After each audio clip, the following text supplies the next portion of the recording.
প্রিয় দর্শক, আসসালামু আলাইকুম ও শুভ সকাল। সুল টিভির প্রতিদিন সকালের অনুষ্ঠান সংবাদ শিরোনাম দেখার সাদর আমন্ত্রণ জানাচ্ছি আমি মাহবুবুল আলম মিলন।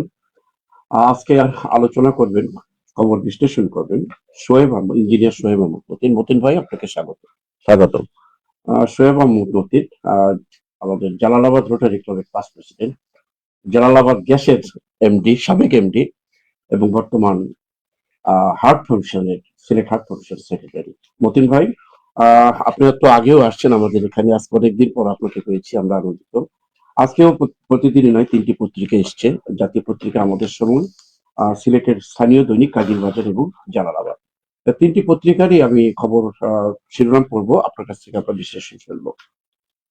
প্রিয় দর্শক, অনুষ্ঠানটি Ali books and variety store এর সৌজন্যে অনুষ্ঠিত হচ্ছে, সম্প্রচারিত হচ্ছে। বশিকপুর মধ্যবাজার লক্ষ্মীপুরের এই প্রতিষ্ঠানকে আমরা স্বাগত জানিয়ে কৃতজ্ঞতা জানিয়ে অনুষ্ঠান শুরু করছি।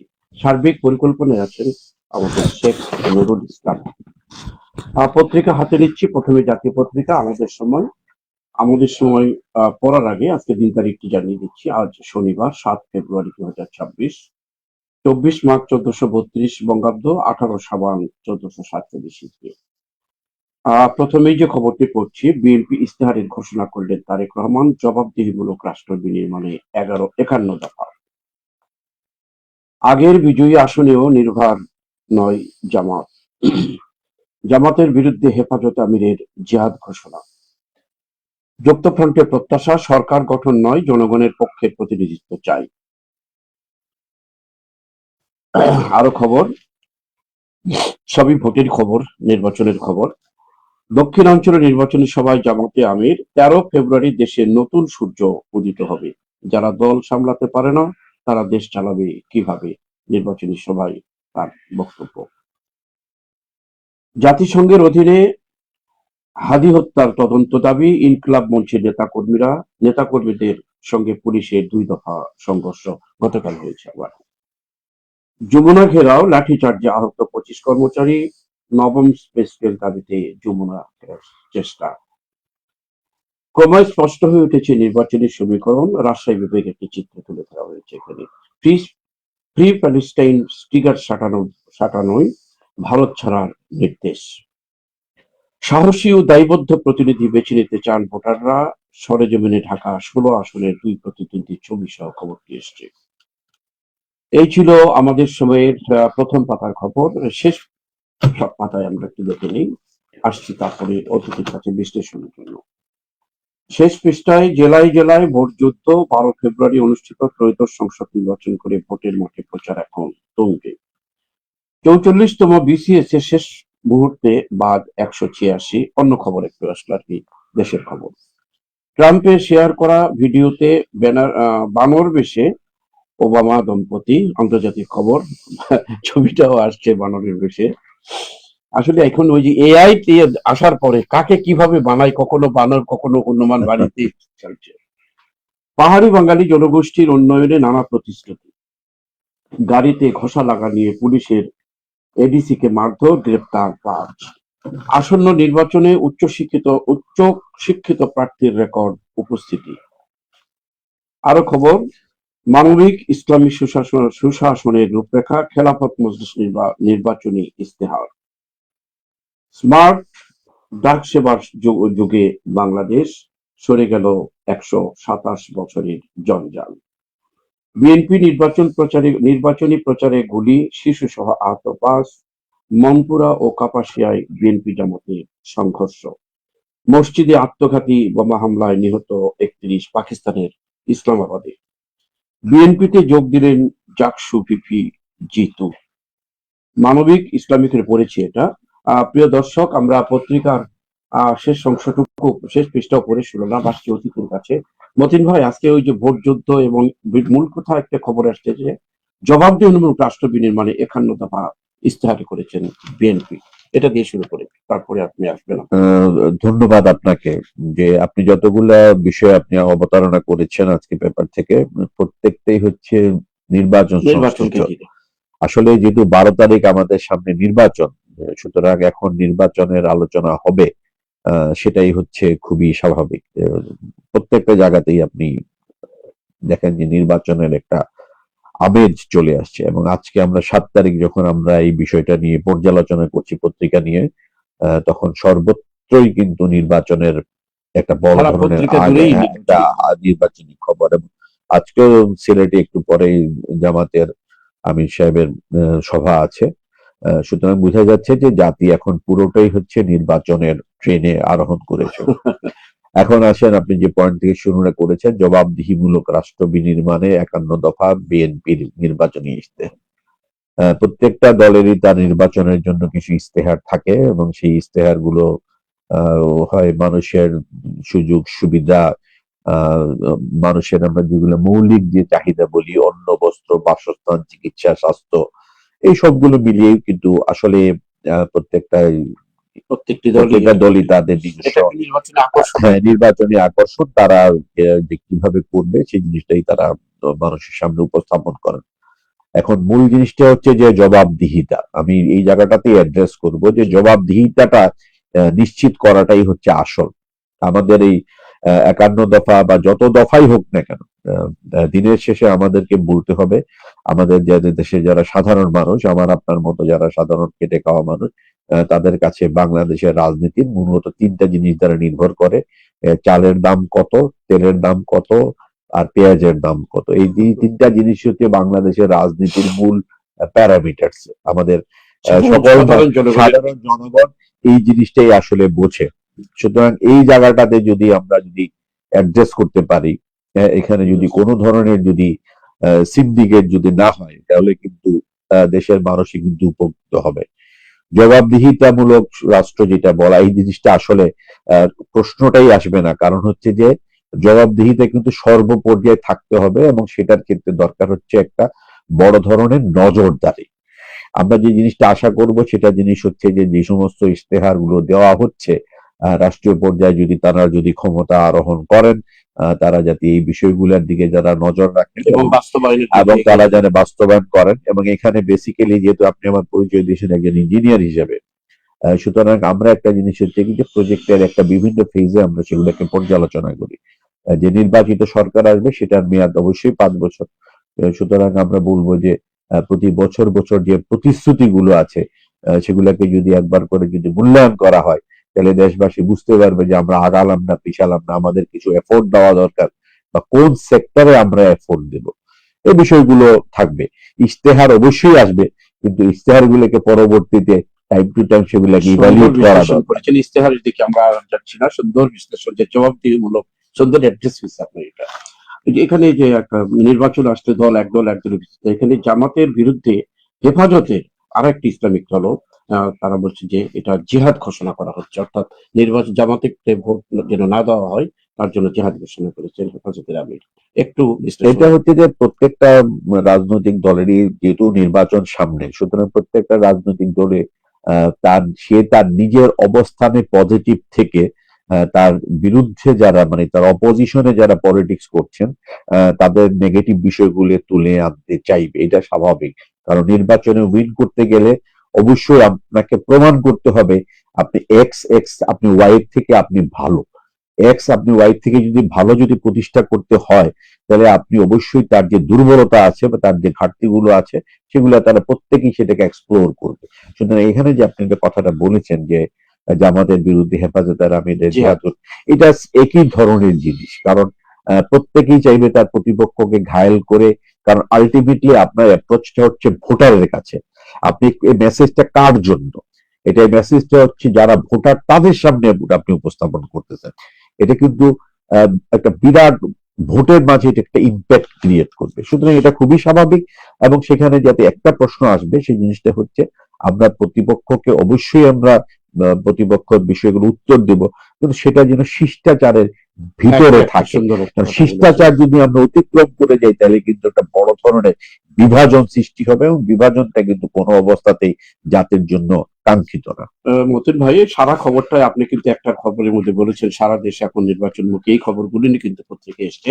শেষ পৃষ্ঠার কিছু একটা জিনিস, যে পাহাড়ি বাঙালি জনগোষ্ঠীর উন্নয়নে নানা প্রতিশ্রুতি, এই যে একটা আমাদের দেশের মধ্যে পাহাড়ি বাঙালি, অবাঙালি ও বাঙালি ইত্যাদি নিয়ে যে কথা হয়, সেটার নির্বাচনের মধ্যে একটু ফুটে ওঠে, এ ব্যাপারে আপনার বিশ্লেষণ। পাহাড়ি বলতে আচ্ছা, এটা পাহাড়ি বাঙালি যেটা হচ্ছে যে অ্যাকচুয়ালি বাংলাদেশে পাহাড়ি অঞ্চলগুলো কারা কারা, সেটা হচ্ছে রাঙামাটি, পার্বত্য চট্টগ্রামের রাঙামাটি, পার্বত্য চট্টগ্রাম বলতে আমি যেটা বুঝি রাঙামাটি, বান্দরবান এবং খাগড়াছড়ি, এবং ওইখানের মধ্যে বাঙালি জনগোষ্ঠীও আছে, এবং সেখানে আদি যারা ছিল জনগোষ্ঠী যারা ছিল যেমন চাকমা মারমা তারা আছে। সুতরাং তারাও বাংলাদেশের নাগরিক এবং আমরাও নাগরিক। সুতরাং বাংলাদেশের নাগরিক হিসাবে সবাইকে কিন্তু সমানভাবে কিন্তু এগিয়ে আসতে হবে। এখানে কিন্তু বাংলাদেশ কিন্তু একটা বিশাল কোনো দেশ না। এই দেশের 99.99% জনগণই কিন্তু বাংলায় কথা বলে। এখানে কালচারাল কোনো ধরনের কোনো বিভাজন নাই, সবাই কিন্তু বাংলায় কথা বলে। সুতরাং উন্নয়নের প্রতিশ্রুতি আলাদাভাবে যেটা দেওয়া হচ্ছে সেটা জিনিস হচ্ছে যে পাহাড়ি জনগোষ্ঠীর মধ্যে শিক্ষা, স্বাস্থ্য, চিকিৎসা এই বিষয়গুলোতে কিছুটা ঘাটতি আছে, এটা সম্ভবত সেটাই মিল করা হয়েছে।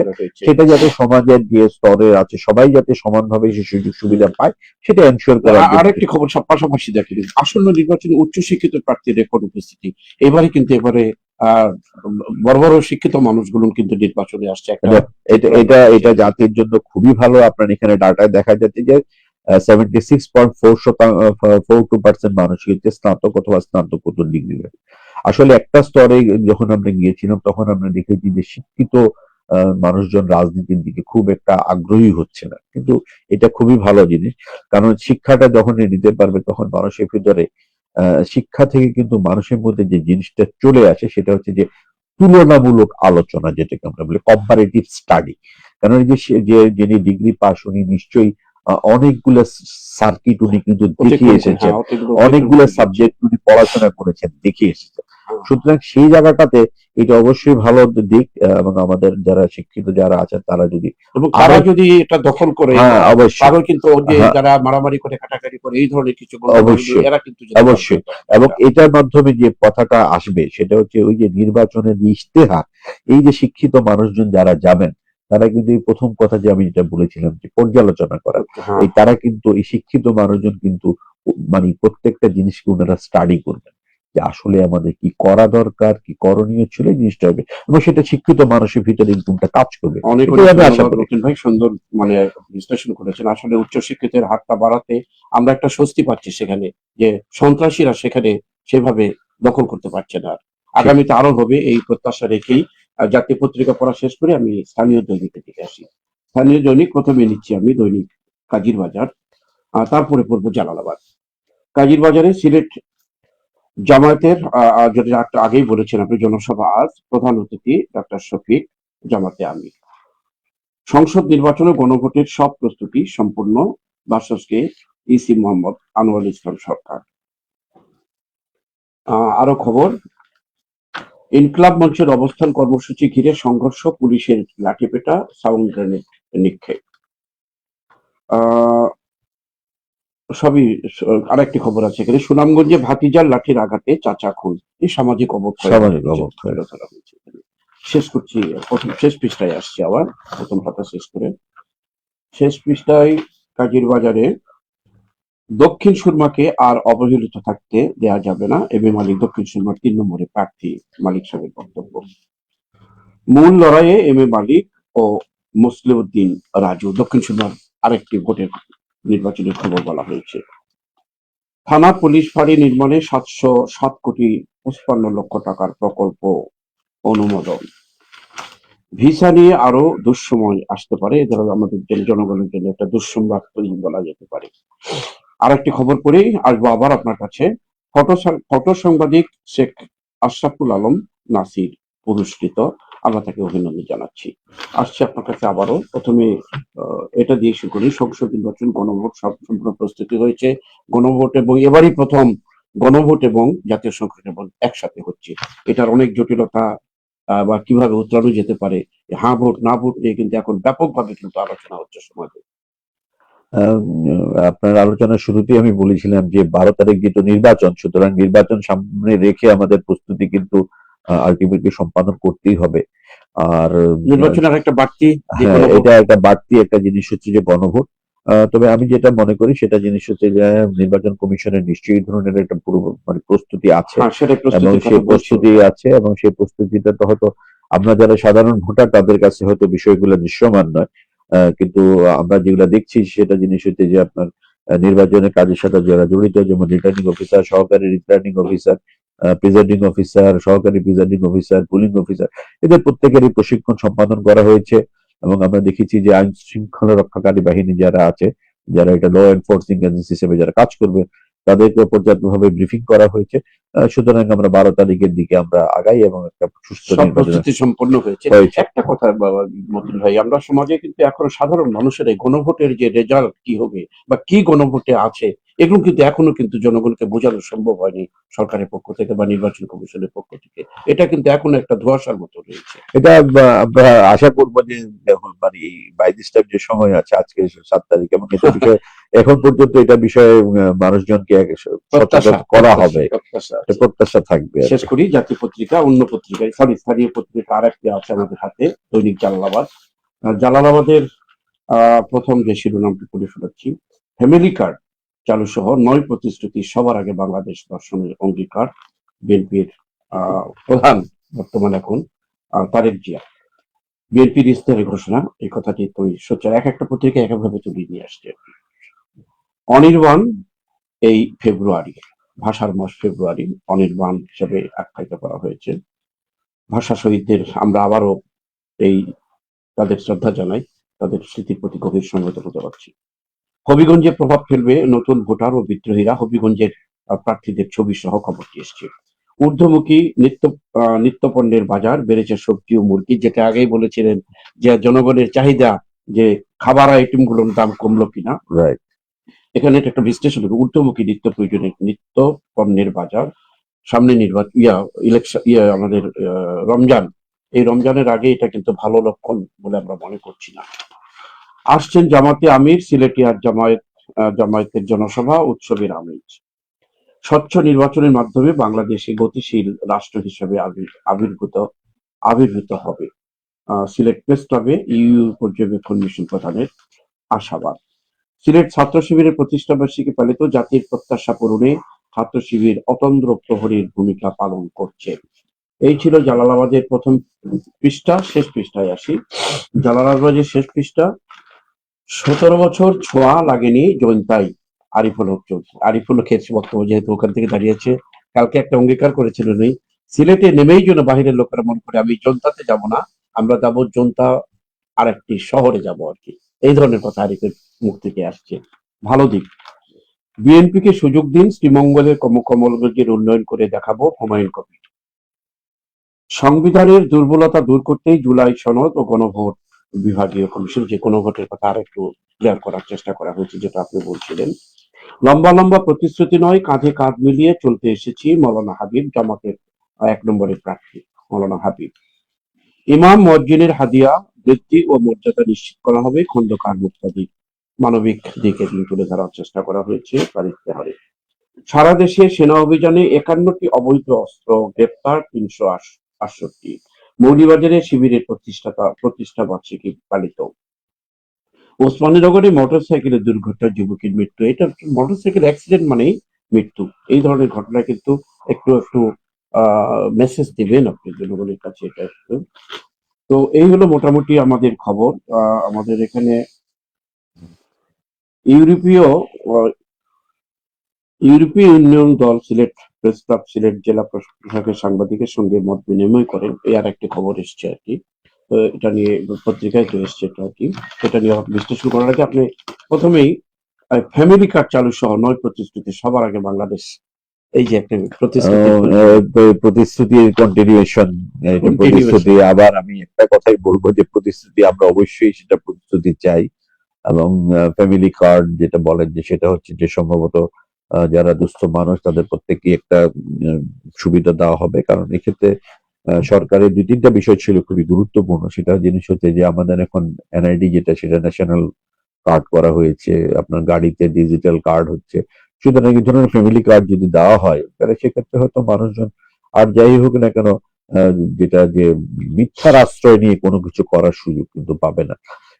আপনি একটা জায়গাতে আপনি গত ব্যাপারটাতে আপনি মিস করেছেন যে বাংলাদেশে বিদেশি যাওয়াটা সংকুচিত হয়ে আসছে। এই সংকুচিত আসার পিছনে কিন্তু দায়ী ছিলাম আমরাই। আমাদের পক্ষে মানুষজন যারা অবৈধ পথে যারা গেছে এবং তারা আমাদের সম্পর্কে একটা নেগেটিভ মেসেজ সারা বিশ্বের কাছে দিয়েছে, সেই নেগেটিভ মেসেজের কারণে আমাদের আজকের এই অবস্থা। সুতরাং ফ্যামিলি কার্ড যেটা দেওয়া হচ্ছে সেটা খুবই ভালো জিনিস, কিন্তু যাতে সঠিক লোক পায়, এটা দুটা জিনিস। একটা হচ্ছে সঠিক লোক পায়, এবং নাম্বার 2 হচ্ছে এটা যাতে অপব্যবহার যাতে না হয়, এই বিষয়টা কিন্তু অনেক অনেক আমাদেরকে দেখতে ধন্যবাদ। হবে। অত্যন্ত জনঘনিষ্ঠ একটি সংবাদ আমরা পড়েছি, পড়ার সময় আমি ছোট করে কিছু বিশ্লেষণ করার চেষ্টা করেছি। ঊর্ধ্বমুখী নিত্য পণ্যের বাজার, বেড়েছে সবজি ও মুরগির দাম, যেটা আপনি প্রথম পত্রিকায়, জাতীয় আহ, পত্রিকায় এটাকে আমি বলবো যে এটা মূল বিশ্লেষণটা কিন্তু আপনিই করেছেন। আপনি বলেছেন যে সামনে আমাদের রমজান আসতেছে, সুতরাং রমজান আসার জন্য এই যে দ্রব্যমূল্যের বাজারের যে ঊর্ধ্বগতি, আমাদের দেশে মানুষ সত্যিকার অর্থে কিন্তু রোজার সময় একটু ভালো ধরনের আহার্য করার চেষ্টা পাবেন, যার যা সাধ্য মতো তার জায়গায় চেষ্টা করে। কিন্তু যদি দ্রব্যমূল্যটা যদি বেড়ে যায়, তাহলে সেটা মানুষের জন্য দুঃখকে আরো বাড়িয়ে দেবে। সুতরাং যারা এই বিষয়ে যারা সংশ্লিষ্ট আছেন, যেমন বাংলাদেশের ভোক্তা অধিকার দপ্তর আছেন, জেলা প্রশাসন আছেন, এখনই করতে হবে এটা। এখন এগুলাকে যদি নিয়ন্ত্রণ করতে হয়, তাহলে কিন্তু জিনিসের দাম মানুষের। আরেকটি খবর যে বলেছিলেন, জেলা প্রেস ক্লাব এবং সিলেট প্রেস ক্লাবে ইইউ থেকে যারা পর্যবেক্ষণ দল এসেছিল, এই যে নির্বাচনের আগে এই ধরনের আশাটা কতটুকু আপনি ফলো বলে এটা দুটো জিনিস হচ্ছে যে সমস্ত দলগুলো আসে তারা কিন্তু যে সুশীল সমাজ, সাংবাদিক যারা আছে তাদের কাছ থেকে কিন্তু তারা তথ্য সংগ্রহ করেন। তথ্য সংগ্রহ করার মাধ্যমে তারা এই জিনিসটা চায় যে নির্বাচনের যে প্রস্তুতি, মূলত এই জিনিসগুলোকে পর্যালোচনা করা হয় প্রস্তুতি হিসাবে। প্রস্তুতিতে যদি কোনো ধরনের যদি ঘাটতি থাকে, যে ঘাটতিটা থাকে, যেমন এখন পর্যন্ত কিন্তু নির্বাচন হয় নাই, কিন্তু নির্বাচন হওয়ার, একটা ভালো নির্বাচন হওয়ার ক্ষেত্রে কতগুলো পূর্ব প্রস্তুতি দরকার, সেই পূর্ব প্রস্তুতি ছাড়া কিন্তু হয় না। তো সেই পূর্ব প্রস্তুতি গুলোই বিচার করার জন্য ইউ মিশন আমাদের সিলেট প্রেস ক্লাবের সাথে কথা বলতে, জেলা প্রেস ক্লাব দুজনের সাথেই তারা কথা বলেছেন, এবং কথা বলার সঙ্গে আলটিমেটলি ফিল্ড লেভেল থেকে তথ্য পাওয়ার জন্য সবচেয়ে রাইট মিডিয়া হচ্ছে সাংবাদিকরা। আমাদের সাংবাদিক ভাইরাই কিন্তু মাঠ লেভেলের তথ্য জানেন, সুতরাং তাদের কাছে তারা সঠিক তথ্য কিন্তু তারা পাচ্ছেন। অনেক অনেক ধন্যবাদ। এই ধরনের নির্বাচনের আগে যদি আরো একটু বড় লেভেল থেকে এই পর্যবেক্ষণ গুলো আসে, তাহলে নির্বাচনের স্বচ্ছতাটা নিয়ে আমাদের অনেকটা প্রশ্ন থাকে না তখন আর। প্রিয় দর্শক, আর সংবিধান দুর্বলতা দূর করতে জুলাই সনদ গণভোট, এই গণভোটকে যে একটা মেসেজ এখানে দেওয়া হয়েছে আর কি, এটা কতটুকু আপনার? এখন এটা দেখা যাচ্ছে যে সিলেটে বিভাগীয় কমিশনার এই বক্তব্যগুলো দিয়েছেন, এবং সরকারের তরফ থেকে বোঝানোর চেষ্টা করা হচ্ছে যে মানুষজনকে যে মানুষজন এটাতে যাতে অংশগ্রহণ করে এবং সঠিকভাবে যাতে তাদের ইয়েটা অ্যাপ্লাই করে, কারণ এটার মাধ্যমে অনেক সিদ্ধান্ত হওয়ার কথা। সুতরাং মানুষকে এটা উদ্বুদ্ধ করতে হবে। আপনি নিজে উদ্বুদ্ধ করতে হবে যে এখানে ভোট দেওয়ার কি দরকার আছে, কারণ একটা ভোট দেওয়ার পরে সে যদি চলে আসে আরেকটাতে, সে যদি কিছুই না বোঝে, তাহলে তো এটা ইয়ে হয়ে যায়, একটা গ্যাপ থেকে যায়। এই গণভোট নিয়ে এখনো ধোঁয়াশা কাটেনি। আপনি একটা সুন্দর কথা বলছেন যে এখনো হাতে কয়েকদিন আছে, এর মধ্যে যদি জনগণ বুঝতো এই যে না ভোটটা কি আর হা ভোটটা কি, হা ভোটে কি আছে না ভোটে কি আছে, এটা যদি ক্লিয়ার হতো তাহলে এটার সার্থকতাও হতো। আমরা বলবো স্বচ্ছ ভোট হোক, যেরকম জাতীয় ইলেকশন হচ্ছে সেভাবে গণভোটটাও যেন স্বচ্ছতা থাকে, এখানে যেন কোনো ম্যানিপুলেট না হয়। মানুষের একটা দুশ্চিন্তার মধ্যে পড়েছে যে আমরা হাতে দিলাম বা নাতে দিলাম, রেজাল্ট একটা হয়ে আছে, এই ধরনের কথা কিন্তু চাউর হয়েছে কিন্তু সমাজে, সেটা যেন না হয়। আপনি কি মনে জি, আমাদেরকে দেখতে হবে যে আমাদের সকল প্রস্তুতি সম্পাদন হয়েছে আমরা দেখছি, এবং আমরা একটা 12 তারিখ একটা ভালো নির্বাচন, সেটাই আমরা আশা করি। অনেক অনেক ধন্যবাদ। শেষ কথা হচ্ছে নির্বাচন নিয়ে শুরু, নির্বাচনের সুন্দর একটি কথা, ভালো নির্বাচন আশা করছেন আজকের বিশ্লেষক ইঞ্জিনিয়ার শোয়েব মতিন ভাই। মতিন ভাই, আপনাকে সুন্দর বিশ্লেষণের জন্য সিলটিভির পক্ষ থেকে আমরা কৃতজ্ঞতা জানাচ্ছি, ধন্যবাদ জানাচ্ছি। প্রিয় দর্শক, আপনারা এতক্ষণ আমাদের সাথে থাকার জন্য আপনাদেরকে ধন্যবাদ জানিয়ে আজকের অনুষ্ঠান শেষ করব। শেষ করার আগেই আবারও যা সৌজন্যে আজকে অনুষ্ঠান সম্প্রচারিত হলো, Ali books and variety store, Baishikpur, Madhyabazar, Lakshmipur, এদেরকে আমাদের পক্ষ থেকে আবারও কৃতজ্ঞতা যে আজকের অনুষ্ঠান এখানে শেষ করছি। ধন্যবাদ জনতা, ধন্যবাদ আজকের অতিথি, ধন্যবাদ সবাইকে।